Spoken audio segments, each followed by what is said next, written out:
తొందరపడి ఎవరిని నన్ను అన్నాడు కనుక నేను అంటాను, నన్ను అన్నది కనుక నేను అనేస్తాను అని తొందరపడకు.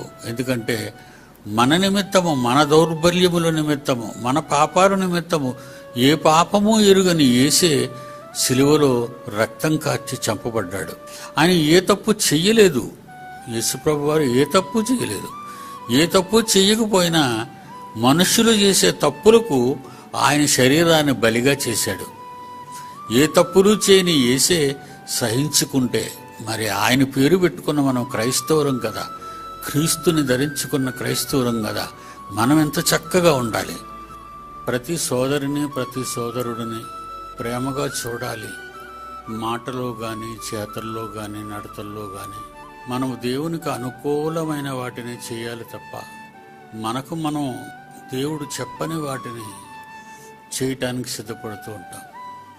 తప్పు మనదైనా, తప్పు వాళ్ళదైనా తన్ను తాను తగ్గించుకొని సహోదర సహోదరీమణులంతా ప్రేమతో దేవునికి ఇష్టలైన పిల్లలుగా జీవించాలని దేవుడు కోరుకుంటున్నాడు.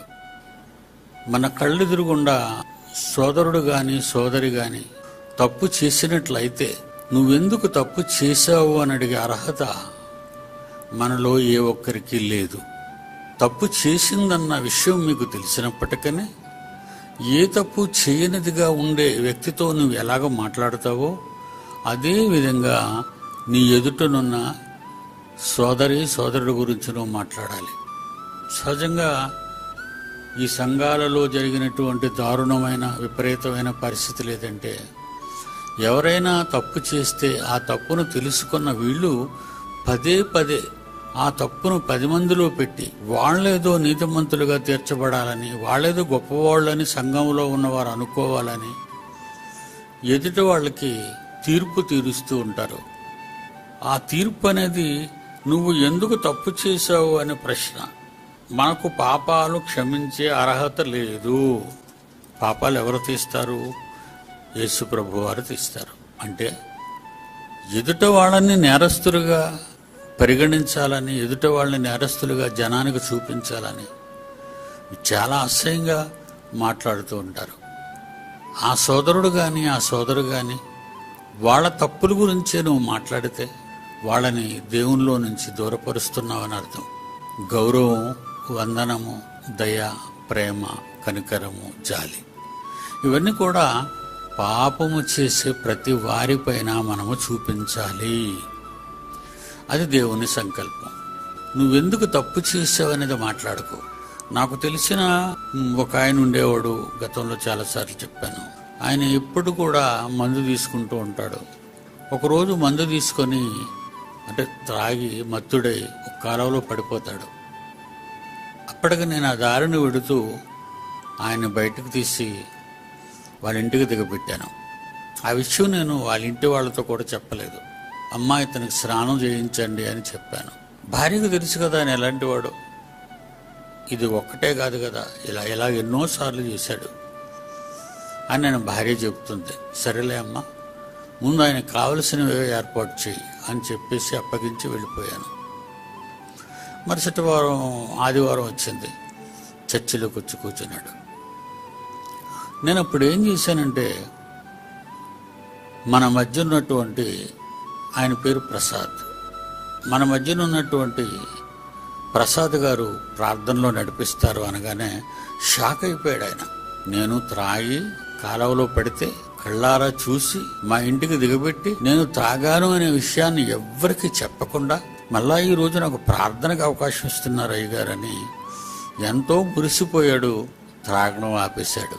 ఒక మంచి పని చేయటం వలన ఒక వ్యక్తి గురించి చెడ్డగా మాట్లాడడం అనేదే నేరం. చూసిందే ఆ వ్యక్తి తప్పు చేస్తున్నాడని నువ్వు ఒకవేళ నీ కళ్ళారా చూసినా వెంటనే ఆయనకి వెళ్ళి చెప్పడానికి అవకాశం లేదు. ఎందుకంటే ఆ పరిస్థితిలో ఎవరేమి చెప్పినా ఆయన వినడు. తప్పు చేసిన వ్యక్తి దగ్గరికి వెళ్ళి నువ్వు ఈ తప్పు చేయకూడదు అంటే మీరు వెళ్ళండి, నాకు చెప్పనవసరం లేదు అని అంటాడు. అందుకప్పుడు ఆ టైంలో ఏం మాట్లాడకూడదు. ఏమీ మాట్లాడకుండా నేను ఏం చేశానంటే ఆయన భార్యకు అప్పగించి వచ్చాను. అలాగొచ్చిన తర్వాత ప్రార్థన ఇవ్వగానే ప్రార్థన చేశాడండి. ఎంతో వినయంగా వణుకుతూ ప్రార్థన చేశాడు. ఆరాధన అయిపోయిన తర్వాత నా దగ్గరికి వచ్చి, అయ్యా నేను నేరస్తుడిని కదా, ఎందుకు చెప్పలేదు అని. నేను చెప్పటం వల్ల సంఘానికి ఒరిగేదేంటి? నేను చెప్తాను అనుకో సంఘానికి, పలానా ఆయన త్రాగి కాలువలో పడిపోయాడని. వాళ్ళకి చెప్తే వాళ్ళు ఇంకా నిన్ను హేళన చేస్తారు, వాళ్ళు నిన్ను మరింత అవమానపరుస్తారు. అందుకే నేను చెప్పలేదు. ఎంత మంచిదయ్యా, ఎంత మంచి మనసయ్యా. ఈ మనసు నాది కాదు నాయన, దేవుడు నాకు నేర్పించింది, నాతో చెప్పాడు, నేను నీకు సహాయపడ్డాను. ఎందుకంటే నువ్వు నా సహోదరుడు కనుక నువ్వు పాపం చేసినా ఏం చేసినా అది నాకు సంబంధం లేదు. నువ్వు పాపివి అనే అధికారం కూడా మనకు లేదు. నువ్వు తప్పు చేయలేదా, వాళ్ళు తప్పు చేయలేదా, వీళ్ళు తప్పు చేయలేదా?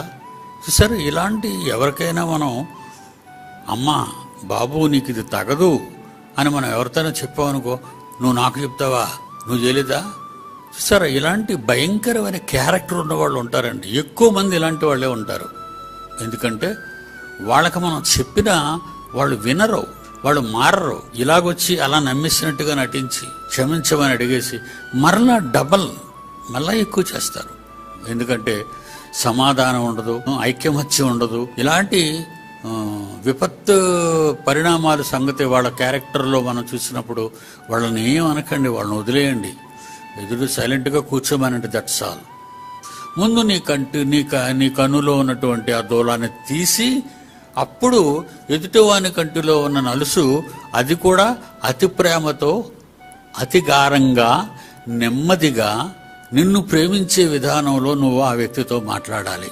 సరతం తొందరపడి ఎవరిని నన్ను అన్నాడు కనుక నేను అంటాను, నన్ను అన్నది కనుక నేను అనేస్తాను అని తొందరపడకు. ఎందుకంటే మన నిమిత్తము, మన దౌర్బల్యముల నిమిత్తము, మన పాపాల నిమిత్తము ఏ పాపము ఎరుగని యేసే సిలువలో రక్తం కార్చి చంపబడ్డాడు. ఆయన ఏ తప్పు చెయ్యలేదు. యేసుప్రభు వారు ఏ తప్పు చేయలేదు. ఏ తప్పు చెయ్యకపోయినా మనుషులు చేసే తప్పులకు ఆయన శరీరాన్ని బలిగా చేశాడు.